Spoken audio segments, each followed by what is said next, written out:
Tragedy struck the nation again this weekend as we saw some of the deadliest flooding in a century descend on central Texas. Now, I don't think Donald Trump is to blame for the flood itself, but he has acted in a way that specifically exacerbated the deadliness of this disaster. I want to talk about DOGE for a second because the way that Donald Trump and Elon Musk, RIP, took a chainsaw to the federal bureaucracy instead of a scalpel potentially undercut some of these life-saving technologies and programs that the federal government runs in cooperation with state and local partners. But even more importantly, for the better part of a decade, Donald Trump has consistently downplayed how deadly natural disasters can be. And it wasn't even when he was president the first time around. This occurred on the campaign trail in October. We consistently heard about how FEMA was not only not helping people, they were specifically going out of their way to leave Trump voters out to dry.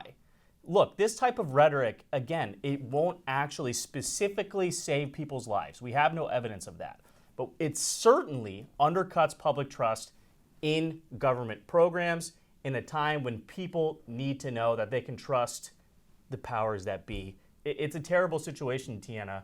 And I just want to think that maybe this will be the last time and both parties will start acting, responsibly and thinking about people across the country when they start using this type of language to demonize FEMA and other, important groups like that. So my understanding is that the Guadalupe River Valley, historically, going back the centuries of data that we can surmise, it's always been at very horrible risk of flooding. We know weather in Texas is just always crazy. So the good news, and this is no cold comfort for the victims and the families of victims, is that the fatality rate of Texas floods has actually declined by 2/3 in the past 75 years. Again, maybe 100 people have died, so that is not exactly comforting to them.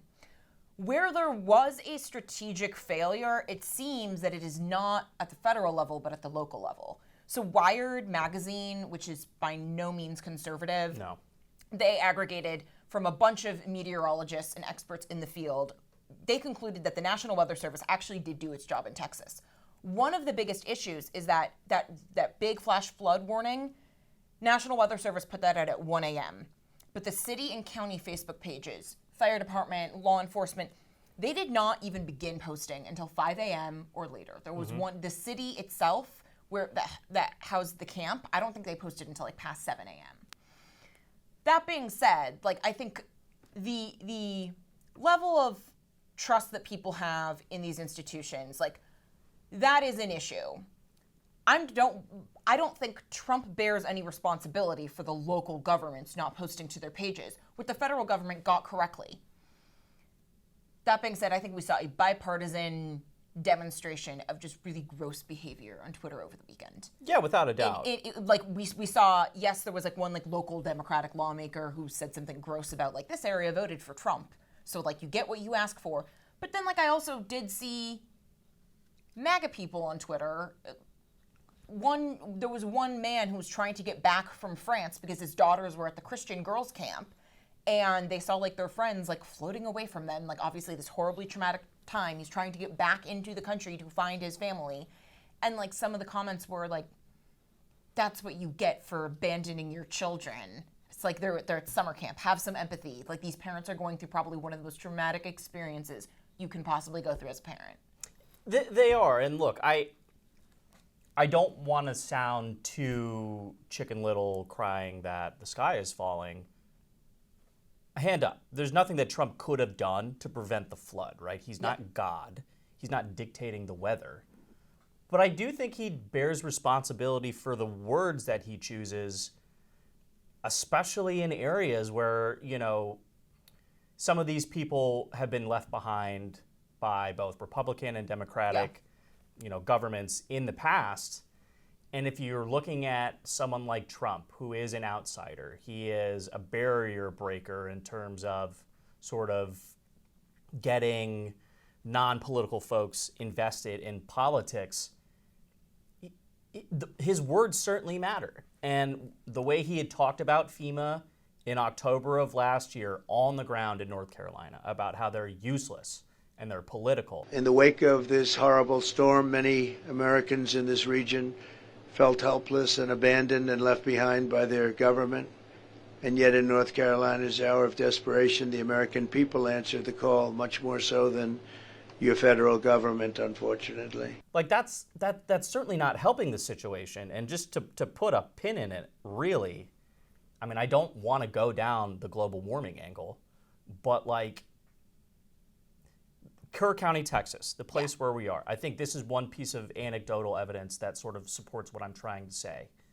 They have known that their warning systems, both analog sirens and like digital, distribution networks, are not up to snuff. They've been saying that for, and again, this is coming out from reporting in the last several days, they've been saying this for the better part of a decade. But when you have someone who comes into office who is overwhelmingly, has the support of your community, again, I'm talking about Kerr County, Central Texas, and then they decide to do something like, oh, we don't need to modernize our alarm system because it seems a little bit much. That's like a direct quote from a county official when they have known that this has been a problem for years. I think the stance that the president is taking and the language he chooses to describe this issue is certainly influencing that type of thinking. And ultimately, natural disasters are like one of really the only issues in the world which should not be political. Yes. They kill people regardless of whether or not you're in a democracy, whether or not you're in a Republican or a Democratic state. They don't care how rich you are. They don't care how poor you are. No, not at all. And I think we have to be honest about how we approach this problem. Otherwise, people will continue to die like those, nearly 40 young girls at a summer camp. I mean, I think something that's being lost in this entire discussion of this conversation is that, yes, this is one of the most deadly floods in a century, but it's maybe one of, if not the deadliest incident for children in America ever. So I don't want to, belabor this point, but let's try and be better and learn from this situation is how I think I'd like to end it. That being said, I know you've got a different story on your mind. So what's cooking over there in Tiana land today?